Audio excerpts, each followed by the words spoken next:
会いたかったよ。エレン。N'y avait-il pas un autre moyen? Mais ce qui est fait, car si l'on ne se bat pas, on ne gagne pas. Alors bats-toi, bats-toi. Bonjour tout le monde et bienvenue dans l'analyse complète de l'épisode 9 de la saison finale de l'Attaque des Titans.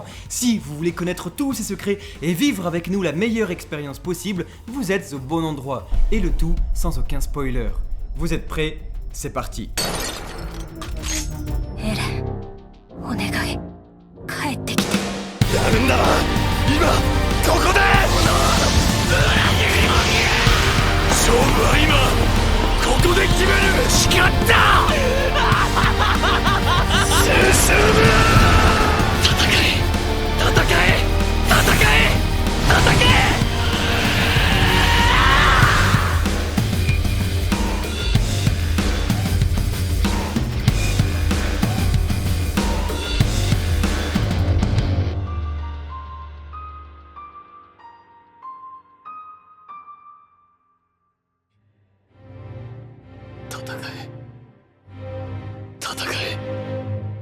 Bien, reprenons depuis le début. Il y a 4 ans, le bataillon d'exploration de Paradis vainquit la menace titan qui pesait sur son île. Grâce au remarquable sacrifice d'Erwin Smith et ses valeureux soldats, les Eldiens sont libérés du Jumar en nettoyant l'île de tout titan. Les murs ne leur sont donc plus d'aucune utilité.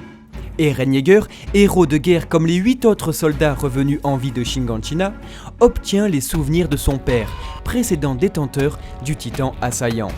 Grâce à ces derniers, il saisit avoir activé l'originel en touchant Dina Fritz de sang royal, et qu'il pourrait réitérer l'expérience avec une personne de la famille royale afin de déclencher le grand terrassement et sauver son peuple. Craignant cependant pour la sécurité de la reine Fritz actuelle et donc son amie Historia, Eren cache cette information aux autorités des murs. Au même moment, Sig Yeager retourne sur Mar après sa défaite sur Paradis. Néanmoins, il détient une information qui change la donne. Il a un petit frère et il possède l'originel. Cela tombe bien, Sig Yeager, fils de Dina, est lui aussi de sang royal. À cet instant, Sig élabore donc un plan pour retrouver son frère et activer les pouvoirs de son titan. Il existe selon lui chez l'originel un pouvoir permettant de régler tous les problèmes d'Eldia. Malheureusement, le capitaine guerrier ne retournera pas rapidement sur Paradis, tant sa défaite et la capture de puissants titans Mar par l'ennemi offrent aux pays limitrophes une occasion de déclarer la guerre au gouvernement Mar. À défaut de relancer une opération de conquête, des navires de reconnaissance sont envoyés sur l'île. Tandis que Mar rentre en guerre contre le Moyen-Orient, le bataillon est récompensé royalement et Eren, à partir de ce moment-là, adopte un ton désabusé, comme conscient de la vanité qui accompagne ce monde. Pour la première fois, les soldats quittent les murs et découvrent la mer. Là-bas, une base y est implantée pour guetter les navires ennemis. Soudain, un bâtiment s'approche et grâce au pouvoir des titans, son équipage est neutralisé.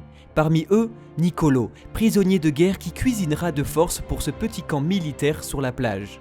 Quelques mois plus tard, un autre navire approche et se révèle à la fois ennemi de Mar et allié de Sig. En effet, Yelena, prisonnière de guerre Mar et enrôlée de force tout comme Ohnyo-Kopon dans l'armée, apprend les intentions de Sig de sauver Eldia et combattre ses ravisseurs Mar. Intermédiaire du bestial, Yelena fait part aux Eldiens sceptiques des plans du bestial qui élimina le bataillon il y a 1 an. Cependant, Eren confirme ses dires en avouant aux autorités la possibilité de toucher un sang royal pour activer l'originel et donc le grand terrassement. Il faudrait alors apatrier le guerrier traître sur l'île. Cependant, le scepticisme envers l'ennemi empêche toute prise de décision. Les soldats saisissent que les titans qui les attaquaient étaient ironiquement une défense de taille, tant le choix stratégique de Mar d'assaillir l'île de Titan depuis 100 ans empêche également son armée d'envahir Eldia. Ainsi, les soldats croisent les doigts pour que l'ennemi n'apprenne jamais que l'île est désormais vide de tout bipède géant. En se faisant de nouveaux alliés, Eldia dispose donc de technologies mares, qu'il s'agisse d'armements ou de sciences titanesques, comme ces capsules permettant de donner à un titan les caractéristiques d'un autre, à l'instar de l'armure du cuirassé, à condition que le détenteur en avale le contenu. De plus en plus de prisonniers acceptent d'aider Eldia et offrent leurs compétences afin de construire un système ferroviaire et aéronautique. Eldia s'adapte au monde qui l'entoure et n'est plus ce pays arriéré d'autrefois. Les peuples s'entendent et l'espoir renaît, celui d'un meilleur lendemain. Cependant, pour Eren Yeager, cette paix est de la poudre aux yeux, et le chasseur décide secrètement de rencontrer son frère Amar et forcer la main au bataillon d'exploration qui était incapable de prendre une décision concernant le grand terrassement. En effet, Eren et Sig conçoivent un plan pour capturer secrètement ce dernier. Un plan qui nécessite l'intervention armée d'Eldia. Mission accomplie, le sang royal est secrètement capturé, mais la décision intime des deux frères brise la confiance du bataillon qui place Eren, Sig et tous ses hommes aux arrêts. Désormais, c'est Eldia et Eldia seul qui décidera des conditions de contact entre l'originel et le sang royal.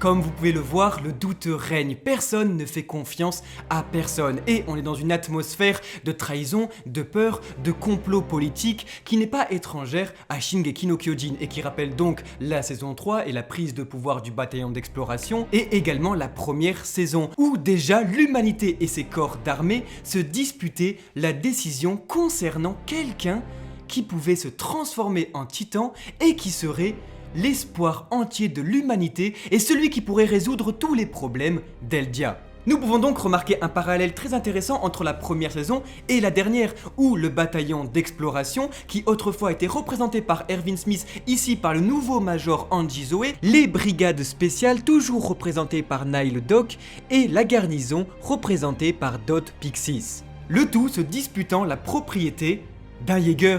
Encore une fois, sauf que cette fois-ci, ce n'est plus Eren, mais c'est son frère Sig. Alors on a une autre autorité eldienne qui est complètement apeurée face au bestial qui a éradiqué tout le bataillon d'exploration. Et de ce fait, c'est compréhensible. Et surtout quand on voit Neil, qui était un ami très proche d'Erwin. その時、エルヴィンはこう質問しました。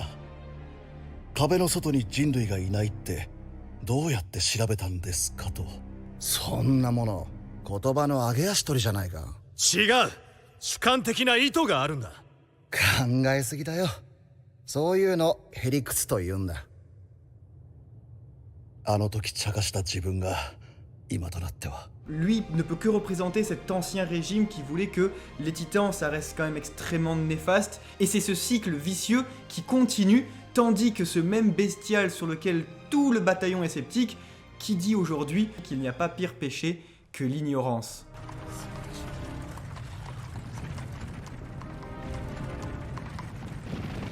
哀れだ。戦勝と報じたわけか。歴史の過ちを学んでいないとは。恐ろしいね。何も知らないってのは。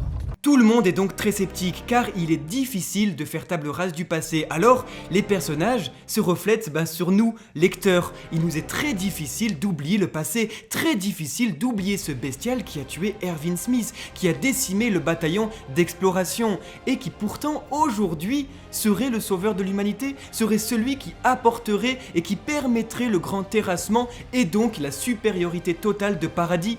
Ça nous paraît impossible et donc, eh bien, on peut que comprendre qu'il est impossible aujourd'hui de prendre une décision. Seulement, il y en a bien un qui, lui, depuis le départ, ne change pas, qui n'est pas du tout indécis, il sait très bien où il va, il ne s'arrêtera jamais d'aller de l'avant, c'est Eren Yeager.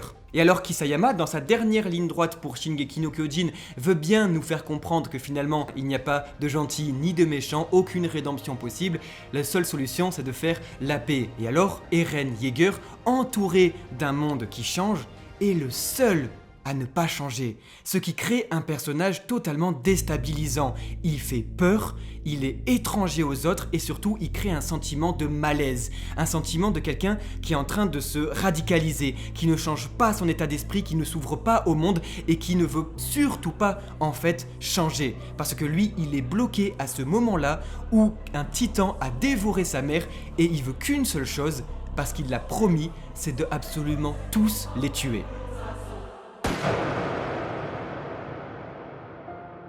まあ本当に運が良かった。敵の上陸を阻止できたのは偶然だ。マーレが本腰を入れればこんなもんじゃ済まねえ。なんとかしねえと。 Un personnage qui, nous disait sa mère à l'épisode 1, est très instable. Et alors on a ici une première manifestation de l'autisme d'Eren Yeager qui vraiment va continuer dans sa démarche, c'est-à-dire il va commencer à s'isoler, puisque là où tout le monde commence peut-être à entrevoir un meilleur lendemain, pouvoir se parler, pouvoir communiquer, c'était quand même ce qu'il devait se passer avec Bertolt. Pourquoi est-ce que tu ne veux pas qu'on communique ?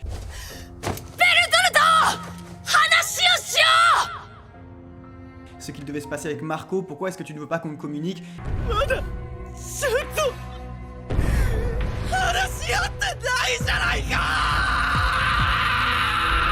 Armin, tous ces gens qui veulent créer des liens, puisque maintenant, nous, en tant que lecteurs, en tant que spectateurs, on connaît ce qui se trouve des deux côtés, et de ce fait, avant, la passion d'Eren Yeager comme protagoniste principal était envoûtante. Maintenant, elle est condamnable, puisque nous, on a vu Gabi, on a vu Falco, on a vu Udo, on a vu Sofia, on a vu Reiner, on a vu tout le monde. Et c'est pareil autant chez l'un que chez l'autre. D'autant plus que même le personnage lui-même le dit, toi et moi on est pareil. Du coup maintenant ces actions, elles sont parfaitement condamnables et on est sur une pente assez détestable du personnage qui va vouloir rester concentré sur sa personne. Et c'est pourquoi on a la figure du miroir qui est vraiment captivante et extrêmement efficace de la part du mangaka, puisque si tous les personnages communiquent entre eux, si les personnages se parlent, lui se parle à lui-même. La figure du miroir comme reflet du personnage et comme introspection, mise en abîme du personnage qui va se parler à lui-même. Eren Yeager se dit à lui-même « bats-toi ». Les autres se disent entre eux « parlons-nous ». Lui il se dit « si je ne gagne pas, je perds ». Ce qui nous fait penser alors à cette fin de saison 3 et le montage parallèle très très efficace de Wit Studio qui prend ici enfin tout son sens lorsqu'on voyait en réalité notre ancien studio d'animation faire tirer Eren à coups de pistolet. On ne savait pas que c'était encore lui, maintenant tout y est. On a également ces gens qui célèbrent et qui ne sont pas marres, parce qu'on les voyait développer, mais en réalité c'est bien les habitants des murs qui célèbrent la victoire du bataillon sur Mar, et de ce fait on avait ce montage qui était extrêmement efficace et qui montrait l'intention de Wit Studio sur leur bébé, le fait que Eren tire et déclenche la guerre, le fait que Eren est en colère et tue tout le monde à Revelio. C'était vraiment un montage extrêmement efficace pour ne pas spoiler ce qui allait se passer dans cette saison.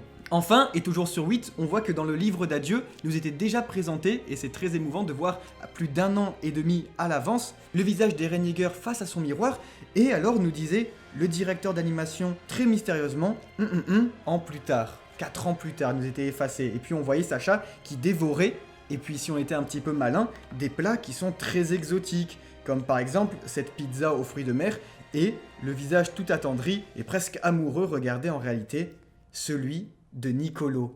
Et alors qu'on vous expliquait dans notre précédente analyse que l'amour dans Shingeki no Kyojin est omniprésent mais qu'il est invisible, on ne le voit pas et on ne le verra jamais, tout simplement parce que les personnages eux-mêmes ne savent pas ce que c'est, n'arrivent pas à dévoiler leurs sentiments. Et alors ici nous pouvons entrevoir la véritable intention sur les dernières paroles de Sacha Brous avant de mourir. Elle qui, les yeux dans le vide, se rappelait de quelque chose, d'un moment important, et posait la question suivante. Est-ce que le repas est prêt ?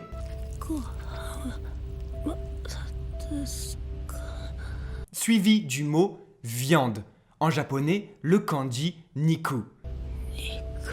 À ce moment-là, nous avons donc une phrase.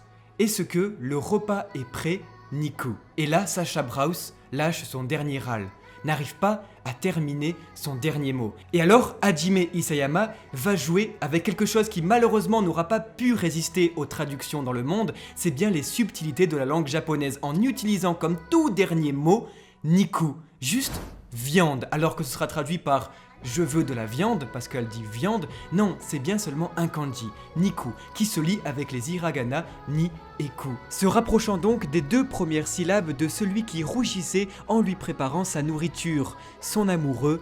Est-ce que le repas est prêt? Nicolo. Et alors c'est incroyable de voir l'ambiguïté créée par l'auteur qui veut que les dernières paroles de Sacha Brous sont destinées à ces deux passions, à ces deux amours. De un, la viande, mais surtout son amoureux, Nicolo. Le seul et unique Mar qui ira pleurer sur sa tombe. Le seul et unique Mar qui avait des sentiments pour elle, qui était amoureux.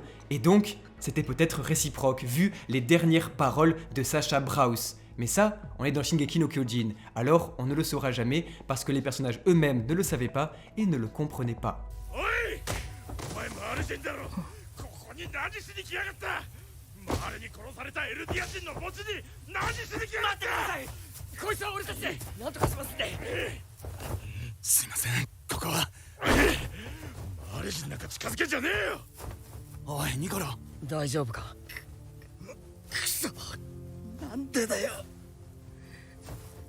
Et on remarque un truc super important, c'est le fait que Nicolo se fait tabasser par un militaire eldien, et c'est super important de montrer que d'un côté comme de l'autre, il y a du bon et du mauvais, hein, c'est ce que nous disait Eren, mais je trouve que visuellement c'était très fort parce que rien que quand on l'a vu, eh bien je me suis dit, oh encore un eldien qui se fait frapper par un Mar, et je me suis dit, ah merde, et voir cet uniforme là, eldien qu'on défendait tant, eh ben ça va être un petit peu le début de la chute en enfer vis-à-vis de ce peuple qui, on pensait si pur, si humain, si fort, va montrer tous les vices qui l'accompagnent.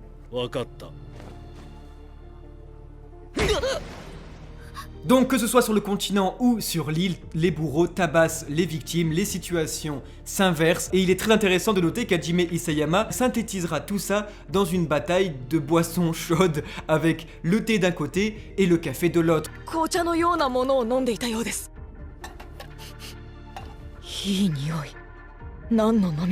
On se rappellera alors de cette toute première découverte de cette substance noire lors du campement de Rainer Berthold Sig Epig à Shiganshina.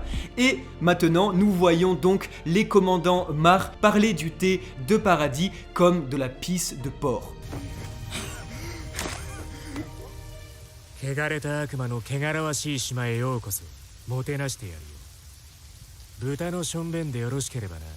Alors pour savoir si vous êtes eldien ou Mar, eh ben dites-nous en commentaire si vous êtes plus thé ou café.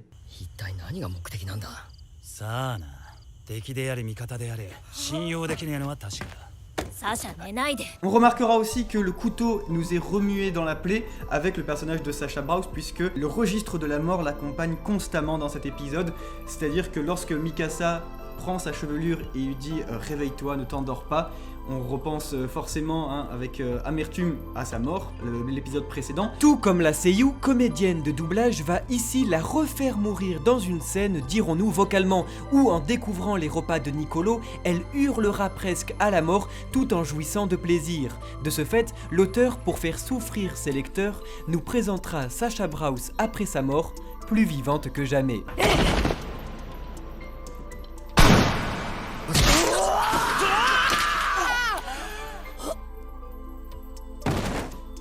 Et alors pour la suite de l'intrigue se présente quelque chose de très important, ça va être cette poignée de main, énième poignée de main entre un Eldien et un Mar. Et ça c'est quand même très fort puisque ici nous avons Nicolo qui va proposer ses services en deuil à la famille de Sacha. Et alors Monsieur Brous, qui on se souvient avec émotion était ce petit trappeur qui disait que le monde change, qu'il faut s'adapter à ce dernier.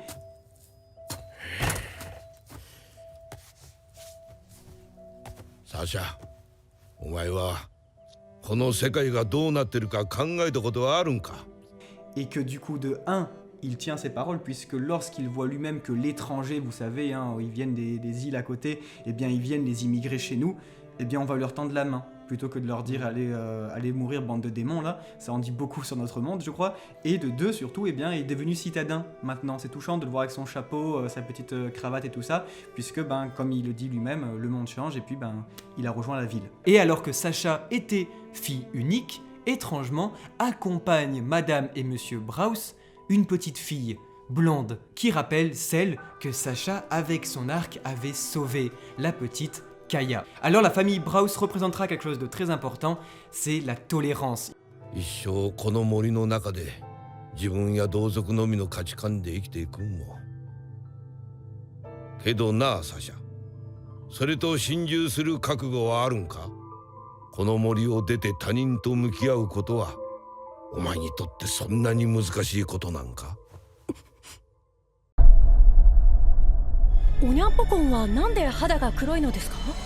Un message de tolérance qui va d'ailleurs se retrouver chez le personnage d'Onion Copon, qui est mal orthographié par Sacha puisque son nom quand même semble assez exotique, tout comme l'est sa couleur de peau. Et alors une question légitime est posée, et toi Onion Copon, ou et toi Onion Pokon, おにゃんぽこんは pourquoi est-ce que tu as la couleur de peau noire? On a ici un message extrêmement fort de la part du mangaka qui va à la fois mettre fin au racisme en 10 secondes et également exposer un discours très métafictionnel. Dans un premier temps, c'est un message de tolérance très fort puisqu'on a quelqu'un qui ici va expliquer la différence entre les personnes, les peuples, enfin tout ce qui traverse Shingeki no Kyojin maintenant depuis très longtemps, ainsi que du coup oui, leurs croyances. Et d'un autre côté, franchit une frontière ontologique puisqu'ici, le personnage va parler de son créateur, le mangaka. D'autant plus dans la version papier où on a une politique des auteurs très forte dans la construction d'un manga au Japon, puisqu'on a un seul homme, un petit peu un petit dieu là, qui va faire toute son histoire. Et lorsqu'Onion Copon dit « c'est mon créateur qui a voulu cela », comme c'est ce même créateur qui vous a créé vous, qui a créé les Eldiens, Isayama, à ce moment-là, s'envoie quelques fleurs. Ces personnages apprennent alors au pays arriéré, qu'est Paradis, les nouvelles technologies du monde. 航空ビビってんじゃねえよ。舐められるだろうが。分かってるって Et c'est super mignon de voir Andy et Levi rester stoïques face à toutes ces nouveautés qui sont intégrées. Et les deux membres du bataillon qui sont là bien avant Eren, qui étaient là au tout début, les véritables vétérans, représentent cet ancien paradigme révolu de manga de chevaliers avec leurs épées contre maintenant un manga de militaires avec des fusils. 敵が空から現れる移動兵器のことです。空から来るの？はい。 Le nouveau major du bataillon d'exploration qui sera se montrer toujours très drôle mais également très sérieuse lorsqu'il faudra apporter les nouvelles les plus compliquées. Et cette situation lors de cette réunion militaire avec Historia Zackley nous ramène à cette fin de saison 3 avec des angles et des prises de vue qui étaient les mêmes que celles adoptées par Wit Studio à l'époque. Cependant, suite aux informations apportées par son grand frère, Eren Yeager décide de s'exprimer, décide de dire qu'en réalité, en effet, si l'originel et le sang royal se rencontrent, ils peuvent activer le grand terrassement. Et alors qu'il ne change pas d'un poil, paradoxalement, nous avons la plus grande évolution du protagoniste principal de cette histoire, Eren Yeager. Car alors que le monde autour de lui est donc en changement, que notre vision de ce monde à nous est en perpétuel changement, lui ne change pas. Ces mots Tatakae, Tatakae, bats-toi, bats-toi résonnent aujourd'hui tellement différemment, alors qu'au début de l'histoire, ces mots étaient nécessaires, que c'était quelque chose de limite patriotique, de très important, du soulèvement de soi.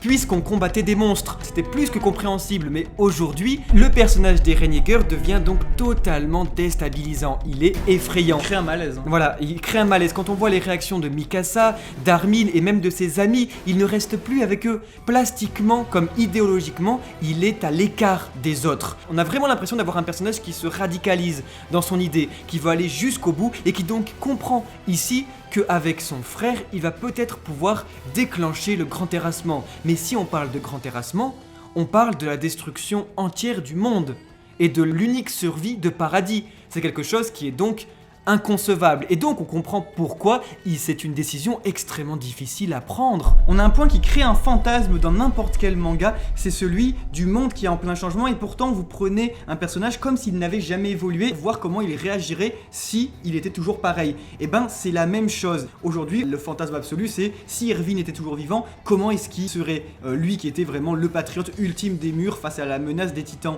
On se dit que là avec Eren finalement on a ce fantasme qui se réalise puisqu'on a un manga qui n'arrête pas de nous répéter attention, mon monde n'est pas manichéen, attention, il n'a pas ennemi ni méchant, attention, ni blanc ni noir, attention, vous êtes les mêmes. Et pourtant, on a Eren qui lui répond non. Non, non, non, moi je suis le gentil, vous êtes les méchants et je vais tous vous buter. Le mangaka lui répond non, calme-toi, regarde, tous les personnages sont en train de dialoguer, t'es le seul attardé à vouloir rester dans le bats-toi, bats-toi. Non. Eren lui dit c'est pas comme ça que ça se passe. Vous avez tué ma mère, je vais tous vous tuer. C'est pourquoi si vous ne vous abonnez pas à la chaîne, si vous n'activez pas cette notification, eh bien vous ne créerez pas ce dialogue. Alors nous on sera obligé de déclencher le grand terrassement, désolé. そうなる前に話し合えないのかな。マーレや世界中の人と話し合って。 Le dialogue est le plus important, alors qu'il n'avait jamais pu discuter avec Bertholdt, alors qu'il n'avait jamais pu discuter avec Marco. Aujourd'hui, on se rend compte qu'en fait c'est possible et que c'est la meilleure solution. Mais pour Eren, si Armin est doté d'autant d'empathie pour Mar, c'est dû au souvenir hérité de Bertholdt, et on ne peut s'empêcher de lui donner raison lorsqu'on le voit se confier longuement à Annie, amoureuse de l'ancien guerrier décédé. C'est donc auprès d'elle qu'Armin tient toujours son coquillage, symbole du gouvernement Mar et reflet de l'immensité du monde que portait Armin dans le creux de ses mains. On voit qu'une fracture se crée entre Eren et ses amis, entre le mangaka et Eren. Hajime Isayama ayant même avoué n'avoir jamais compris réellement son personnage jusqu'à ce que Yuki Kaji l'interprète dans l'anime, et encore avoir même avoué qu'Eren Yeager était tout son opposé. Et à partir de là se crée donc le combat entre le protagoniste principal et son mangaka. D'où la figure du miroir, d'où le créateur, d'où tout ce dialogue très pesant sur un personnage qui, en plus, on vous le rappelle, veut s'affranchir de sa condition, veut s'affranchir comme si on avait un personnage qui ne supportait pas son propre statut de personnage et qui voulait viser plus haut. De ce fait, et maintenant que cette confiance est complètement brisée, de ce fait que des personnages parlent entre eux, mais que Eren parle à lui-même, cette confiance n'existe plus. Alors la mise aux arrêts d'Eren Yeager, de son grand frère et de tous les mercenaires semble compréhensible. D'ailleurs, les mercenaires eux-mêmes le comprennent, se disent ça va aller. Peut-être que vous avez peur, c'est tout à fait normal. Pour le moment, il y a une prise de décision très forte qui est celle de vous nous avez forcé la main, vous vous êtes réunis, alors que nous on n'était pas tout à fait d'accord de pouvoir ramener ce giga singe chez nous. Alors la décision est prise. Désormais, il y en a un qui va aller dans une forêt, l'autre qui va aller en tôle. Ainsi, seul Eldia décidera de où et comment Eren Yeager rencontrera son frère.